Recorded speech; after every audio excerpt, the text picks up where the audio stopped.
आज का हमारा लेक्चर नंबर 3 है।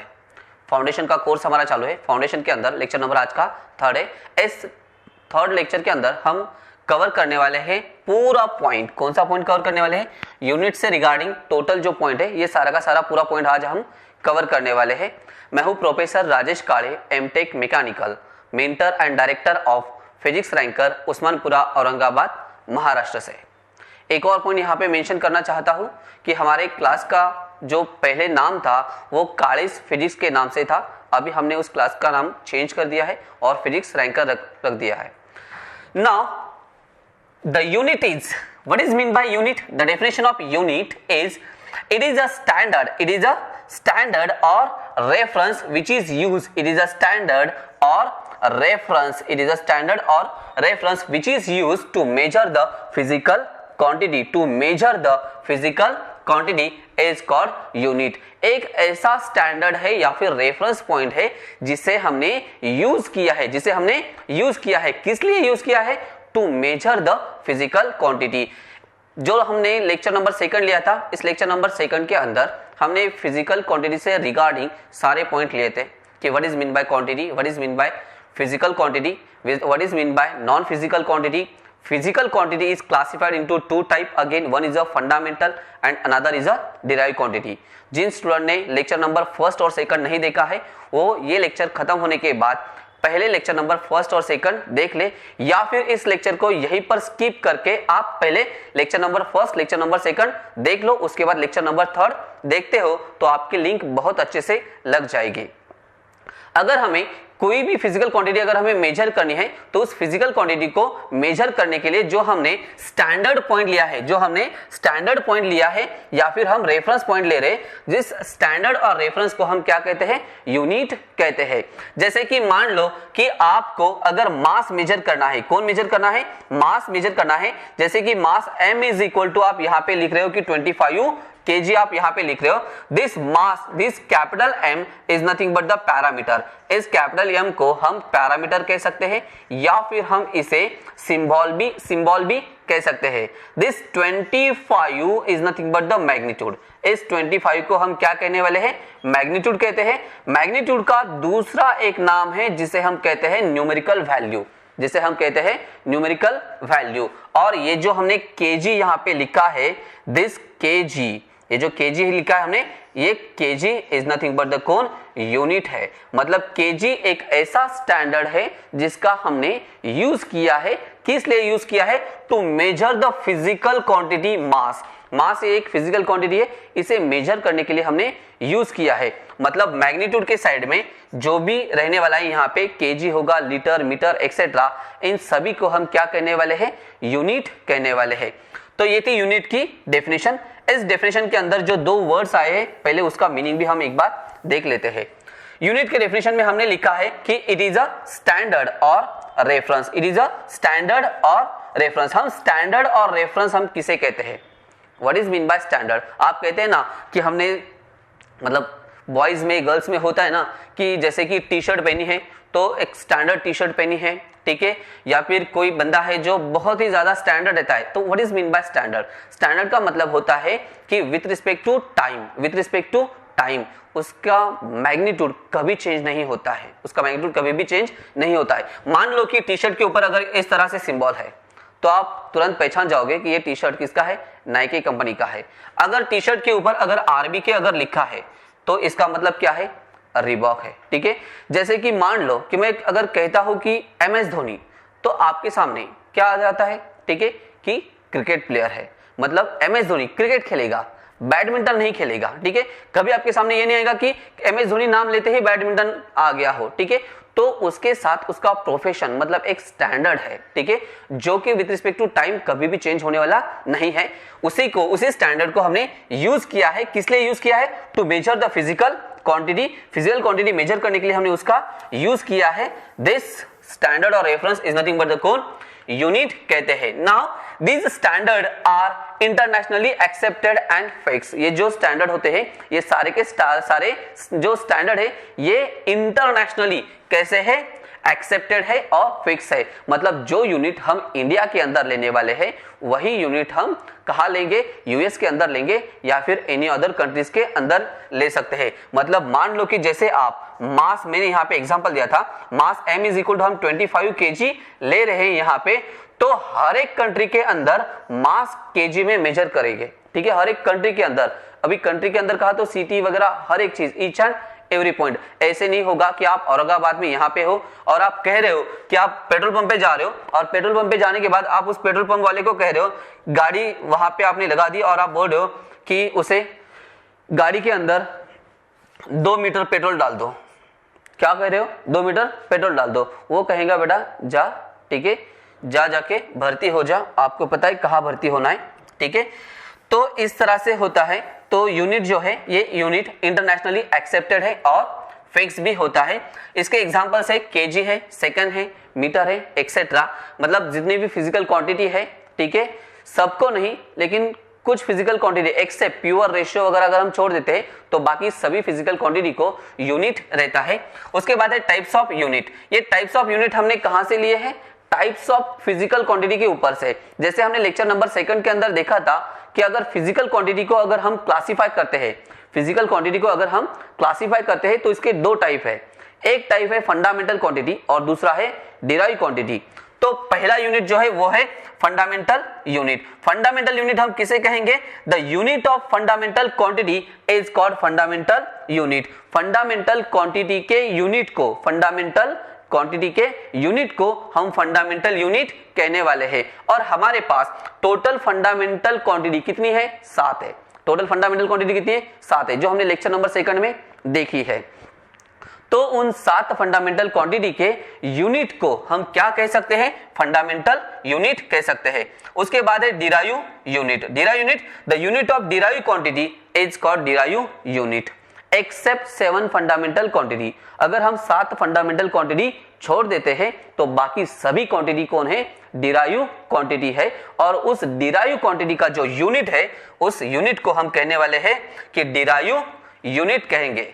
उसके बाद जो नेक्स्ट पॉइंट है, ये सबसे इंपॉर्टेंट पॉइंट है कि अगर हमें जो भी स्टैंडर्ड लेना है, जो भी हमें स्टैंडर्ड लेना है या फिर जो भी हमें रेफरेंस पॉइंट लेना है तो वह स्टैंडर्ड हम लेंगे कैसे, तो उसके लिए है selection criteria of the unit. उस स्टैंडर्ड और उस रेफरेंस पॉइंट का हमने नाम लिया है यूनिट, ठीक है, उसको हमने नाम क्या दिया है, यूनिट हमने नाम दिया है। अब इस यूनिट का सिलेक्शन क्राइटेरिया क्या है, ठीक है, मतलब जैसे कि अगर कोई यूनिट हमें सेलेक्ट करना है, जैसे हम मास मेजर करें केजी के अंदर, तो मास केजी के अंदर अगर हमें मेजर करना है या फिर मेंशन करना है तो उसके कुछ सिलेक्शन क्राइटेरिया होंगे कि हम कैसे सेलेक्ट करेंगे। तो पहला जो सिलेक्शन क्राइटेरिया है वो है कि selected unit must be underline to the universal. Selected unit must be कैसे होना चाहिए, universal, proper size and proper magnitude. First word is the universal. कैसे होना चाहिए, यूनिवर्सल। पूरे यूनिवर्स के अंदर अगर मास केजी में है तो पूरा यूनिवर्स के अंदर मास केजी के अंदर ही मेजर होना चाहिए। अगर आप लिक्विड लीटर में मेजर कर रहे हो, अगर आप लिक्विड लीटर में मेजर कर रहे हो तो पूरे यूनिवर्स के अंदर लिक्विड लीटर में ही मेंशन होगा, लीटर में ही मेजर होगा। इसका मतलब है कि सिलेक्टेड यूनिट मस्ट बी कैसे होना चाहिए, होल यूनिवर्स के अंदर सेम होना चाहिए। उसके बाद प्रॉपर साइज, उसकी साइज भी कैसे होनी चाहिए, प्रॉपर होनी चाहिए और प्रॉपर मैग्नीट्यूड होना चाहिए। ऐसे नहीं होना चाहिए कि औरंगाबाद में कर रहे हो तो क्वांटिटी, औरंगाबाद में कोई फिजिकल क्वांटिटी आप मेजर कर रहे हो तो उसकी क्वांटिटी कम है, यहां से आप पूना जा रहे हो, मुंबई जा रहे हो, दिल्ली जा रहे हो और वहां पे क्वांटिटी आपकी वैरी हो रही है, ठीक है। तो इसका मतलब तो ये हो जाएगा कि जहां पे क्वांटिटी सबसे ज्यादा मिलेगी आप सभी लोग वहीं पर जाओगे और वहीं से वो क्वांटिटी आप खरीद कर लेकर आ जाओगे। लेकिन पूरे यूनिवर्स के अंदर जो भी सिलेक्टेड यूनिट है, इस यूनिट की जो साइज है, ये साइज कैसे है, प्रॉपर साइज है, एक फिक्स साइज है। उसका मैग्नीट्यूड भी कैसे है, फिक्स है। आप कहीं पर भी काउंट कर लीजिए, क्वांटिटी के अंदर चेंज होने वाला नहीं है, उसका मैग्नीट्यूड कांस्टेंट रहने वाला है। तो जो सिलेक्शन क्राइटेरिया है, तो इस सिलेक्शन क्राइटेरिया के अंदर जो पहला जो पॉइंट हमने लिया कि सिलेक्टेड यूनिट मस्ट बी, जो यूनिट हम सेलेक्ट करें वो कैसे होना चाहिए, या एक तो यूनिवर्सल होना चाहिए, दूसरा प्रॉपर साइज होनी चाहिए और प्रॉपर मैग्नीट्यूड होना चाहिए। दूसरा सिलेक्शन क्राइटेरिया है इसके अंदर दूसरा क्राइटेरिया है the unit must not be affected by temperature, pressure and time. जो सिलेक्टेड यूनिट है, इस यूनिट के ऊपर टेम्परेचर का इफेक्ट 0 होना चाहिए, प्रेशर का इफेक्ट 0 होना चाहिए और टाइम का इफेक्ट भी 0 होना चाहिए। जैसे कि दिन के समय सुबह का टेम्परेचर मिनिमम होता है, दोपहर का टेम्परेचर मैक्सिमम होता है, अगेन इवनिंग का टेम्परेचर मिनिमम होता है, रात में टेम्परेचर अगेन क्या होता है, लो होता है। मतलब जैसे जैसे दिन भर में टेम्परेचर की वैल्यू वैरी हो रही है, अगर उसी तरह से अगर फिजिकल क्वांटिटी वैरी होगी मेजरमेंट के तौर पे, ठीक है, मतलब जैसे जैसे हम मेजर कर रहे, काउंट कर रहे और उसका मैग्नीट्यूड अगर वैरी हो जाएगा तो यूनिट जो है वो सेलेक्ट नहीं हो पाएगा। मतलब जो यूनिट हम सेलेक्ट करें उसके ऊपर टेम्परेचर का इफेक्ट 0 होना चाहिए। सेकंड है प्रेशर का, ठीक है, क्योंकि एटमॉस्फेरिक प्रेशर है तो एटमॉस्फेरिक प्रेशर की वैल्यू हम लेते हैं 1 atm, ठीक है, राउंड फिगर हम 1 atm लेते हैं उसे, लेकिन ये वैल्यू भी कंटिन्यूसली वैरी होती है, ये वैल्यू भी कंटिन्यूसली क्या होती है, वैरी होते चलती है। तो जो सिलेक्टेड यूनिट है उस यूनिट के ऊपर टेम्परेचर का इफेक्ट 0 होना चाहिए, प्रेशर का इफेक्ट 0 होना चाहिए और टाइम का इंपैक्ट भी उसके ऊपर 0 होना चाहिए। मतलब जैसे जैसे टाइम आगे जाएगा वैसे वैसे उसकी अमाउंट या फिर क्वांटिटी या फिर मैग्नीट्यूड चेंज नहीं होनी चाहिए, उसकी with respect to time magnitude remains constant, same रहना चाहिए। तीसरा पॉइंट है कि easily definable and reproducible. Easily definable, हम उसे डिफाइन इजीली करना, उसे हम इजीली डिफाइन कर सकते हैं और रिप्रोड्यूस कर सकते हैं, प्रोड्यूस नहीं, यहां पर क्या कहा है, रिप्रोड्यूस कहा है यहां पे। इसका मतलब यह है कि अगर हमने मान लो कि शॉप के अंदर आप केजी में मास को मेंशन कर रहे हो या मेजर कर रहे हो या फिर टाइम को सेकंड के अंदर मेजर कर रहे हो, आपने सेकंड को मेजर किया 1 सेकंड के अंदर, तो आप सेकंड से मिनट में कन्वर्ट कर सकते हो, उसके बाद मिनट को आप हावर्स में कन्वर्ट कर सकते हो या फिर हावर्स को आप डे में कन्वर्ट कर सकते हो, मंथ में कन्वर्ट कर सकते हो, वीक में कन्वर्ट कर सकते हो, ठीक है। और एक बार आपने उसे प्रोड्यूस कर लिया तो उसके ऊपर से आप नंबर ऑफ टाइम्स अगेन उसे प्रोड्यूस कर सकते हो, उसे हम रिप्रोड्यूसिबल कह रहे हैं। मतलब एक बार हमने तैयार कर लिया, उसको बना लिया, तो उसके ऊपर से हम अगेन नंबर ऑफ क्वांटिटीज भी हम क्या कर सकते हैं, बना सकते हैं। तो यूनिट जो है वो इजीली डिफाइनेबल होना चाहिए और रिप्रोड्यूसिबल भी होना चाहिए। उसके बाद यूनिट की एक छोटी सी प्रॉपर्टी है, यूनिट की यहां पर एक छोटी सी प्रॉपर्टी है, वो एक प्रॉपर्टी भी हम एक बार देख लेते हैं कि property of the unit of physical quantity is inversely proportional to its numerical value. इसका मतलब है, यहां पे लिखा है हमने कि इसका मतलब है कि U is inversely proportional to n। ये लेक्चर नंबर 2 में हमने देखा था कि n into U is equal to constant, n into U is equal to constant. अगर हम n अगर निकाल देते हैं तो n is inversely proportional to the u, ठीक है। एक और फॉर्मूला देखा था n1 u1 is equal to कौन, n2 इंटू u2 देखा था। तो यहां पे प्रॉपर्टीज है, क्या है प्रॉपर्टी यहां पर कि unit is inversely proportional to कौन, न्यूमेरिकल वैल्यू। अगर इसे हम सॉल्व करते हैं तो हमारे पास जो मैंने फॉर्मूला कहा था वो फॉर्मूला आता है कि unit is inversely proportional to numerical value, so n into U या फिर u into n is equal to कौन, कांस्टेंट आता है। तो इसके ऊपर से फॉर्मूला बनता है n1 u1 is equal to कौन, n2 इंटू u2 बन जाता है। नाउ नेक्स्ट पॉइंट जो है वो है सिस्टम ऑफ यूनिट। अभी हमने यूनिट की डेफिनेशन देखी और यूनिट के सिलेक्शन क्राइटेरिया भी देख लिए। उसके बाद जैसे कि हम यूनिट को मेजर करते हैं, जैसे कि हम लेंथ लेते हैं कि L is equal to 2 metre, L is equal to 2 millimetre या फिर L is equal to 2 centimetre, ठीक है। ये मीटर जो है, मिलीमीटर जो है, ये सेंटीमीटर, ये तीनों के तीनों यूनिट है, ये तीनों के तीनों कौन है, यूनिट है, ठीक है। लेकिन हर एक का मीनिंग अलग अलग है। इसका मतलब है कि इसे हमने कैटेगरीज की है, किसके अंदर कैटेगरी की है, सिस्टम ऑफ यूनिट के अंदर कैटेगरी की है। तो देयर आर 4 टाइप्स, मतलब अगर सिस्टम ऑफ यूनिट को अगर हम क्लासिफाई करते हैं तो इसके टोटल 4 टाइप आते हैं कि सिस्टम ऑफ यूनिट। इसका फर्स्ट जो टाइप है वो टाइप है सीजीएस सिस्टम। पहला जो टाइप है वो कौन है, सीजीएस सिस्टम है। यहां पर C का मतलब है centimetre, centimetre as a unit of length, G का मतलब है gram and gram as a unit of mass, S का मतलब है second and second as a unit of कौन, टाइम। यहां पर हमने 3 फंडामेंटल क्वांटिटीज ली है, ये तीनों के तीनों कौन है, फंडामेंटल क्वांटिटीज है, length, mass and time, these are fundamental quantity.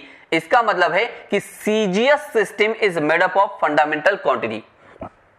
इसका मतलब है कि सीजीएस सिस्टम ये किससे बनी है, फंडामेंटल क्वांटिटी से बनी है। फंडामेंटल क्वांटिटी हम किसे कह रहे हैं, the quantity which should not be depend upon any other quantity for their measurement. कुछ फिजिकल क्वांटिटी ऐसे है, कुछ मतलब 7 फिजिकल क्वांटिटी ऐसे है जो मेजरमेंट के लिए दूसरे किसी भी क्वांटिटी के ऊपर डिपेंडेबल नहीं है, उसे हम क्या कह रहे हैं, फंडामेंटल क्वांटिटीज कह रहे हैं। और इन फंडामेंटल क्वांटिटीज का यूज करके हमने एक सिस्टम बनाई है, ठीक है, जिसे हम कहते हैं सीजीएस सिस्टम। सी का मतलब centimetre, centimetre as a unit of length, G का मतलब gram, gram as a unit of mass, और एस का मतलब है सेकंड, और second as a unit of कौन, टाइम। इसका मतलब CGS system is made up of fundamental quantity. लेकिन कितने फंडामेंटल क्वांटिटी, तो सिर्फ 3 फंडामेंटल क्वांटिटी से बना है। नीट के अंदर एक क्वेश्चन पूछा है प्रीवियस ईयर, ठीक है, वो क्वेश्चंस भी मैं आगे लेने वाला हूं, लेकिन उस क्वेश्चन का जो आंसर है ना, वो आंसर मैं यहां पे लिखते चल रहा हूं कि सीजीएस सिस्टम सिर्फ कितने क्वांटिटी से बनी है, 3 फंडामेंटल क्वांटिटी से बनी है। सेकंड जो सिस्टम है हमारे पास, वो सेकंड सिस्टम है एमकेएस सिस्टम। सेकंड कौन, एमकेएस। यहां पे एम का मतलब है मीटर, एम का मतलब है metre, again metre as a unit of length, K का मतलब है kilogram and kilogram as a unit of mass, S का मतलब है second and second as a unit of time.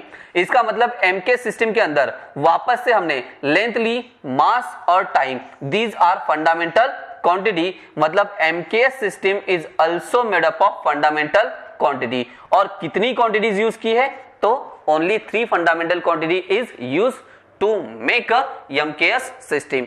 MKS system बनाने के लिए हमने सिर्फ 3 फंडामेंटल क्वांटिटीज ली है। यहां पर भी लेंथ, मास, टाइम लिया है, यहां पर भी लेंथ, मास, टाइम लिया है, लेकिन यहां पे सी का मतलब सेंटीमीटर है, जी का मतलब ग्राम है, टाइम दोनों में सेम है। यहां पर एम का मतलब मीटर है, के का मतलब किलोग्राम है।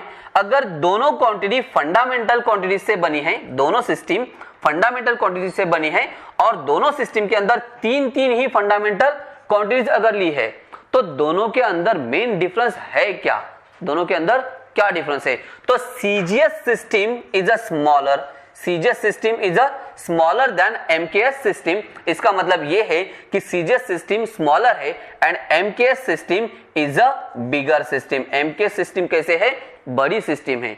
अभी बड़ी और बिगर सिस्टम कैसे है, तो हम यहां से मेंशन कर सकते हैं, एम का मतलब मीटर है, के का मतलब किलोग्राम है। मान लो कि आपके पास आपने 1 kg इतने अमाउंट में एक क्वांटिटी ली है, तो 1 kg is nothing but the 1000 gram. 1 kg is nothing but the कौन, 1000 ग्राम होती है यहां पे। मतलब 1 kg is a bigger, gram is a smaller. Gram 1000 gram नहीं कह रहा हूं मैं यहां पे, क्योंकि यहां पे 1 kg is equal to 1000 gram है, तो 1 kg is a bigger, kg is a bigger system than gram system. So in CGS system, यहां पर सीजीएस सिस्टम के अंदर मतलब CGS system is a smaller and MK system is a bigger. उसके बाद third वाली जो सिस्टम है वो है एफपीएस सिस्टम। एफ का मतलब है foot, foot as a unit of length, P का मतलब है pound as a unit of mass and S का मतलब है second as a unit of time. इस एफपीएस सिस्टम फिजिक्स के अंदर ज्यादा यूज होने वाली तो नहीं है, लेकिन लिटिल बिट एक 4 से 5 जगह पे यूज होने वाली है ये, तो यहां पे इसे मेंशन कर रहा हूं मैं। एफ का मतलब है again foot as a unit of length, P का मतलब pound as a unit of mass, S का मतलब second as a unit of कौन, टाइम। इसका मतलब है कि FPS system is also made up of fundamental quantity. और कितनी क्वांटिटी है, सिर्फ 3 फंडामेंटल क्वांटिटी से बनी है। और हमारी लास्ट वाली जो सबसे इंपॉर्टेंट जो सिस्टम है, वो इंपॉर्टेंट सिस्टम है एसआई सिस्टम। एस का मतलब सिस्टम और आई का मतलब इंटरनेशनल। एस का मतलब सिस्टम एंड आई का मतलब इंटरनेशनल। यहां पे SI system is equal to the कौन, एमकेएस सिस्टम हम कह सकते हैं, या फिर हम नियर अबाउट भी कह सकते हैं। Actually SI system is a modified form of MKS system. SI system जो है ये मॉडिफाइड फॉर्म है। किसका मॉडिफाइड फॉर्म है? एमकेएस सिस्टम का। मॉडिफाइड मतलब जैसे बाइक वगैरह होती है ना, खराब है, उसके कुछ स्पेयर खराब है, ठीक है, तो आप क्या करते हो, पूरी बाइक नहीं बेचते हो या पूरी बाइक रिप्लेस नहीं करते हो, जो पार्ट डिफेक्टिव है उसे निकालते हो, उसकी जगह पे दूसरे पार्ट बिठाते हो, उसे हम मॉडिफिकेशन कहते हैं, ठीक है। तो एमकेएस सिस्टम का जो मॉडिफाइड फॉर्म है उसे हम एसआई सिस्टम कहते हैं।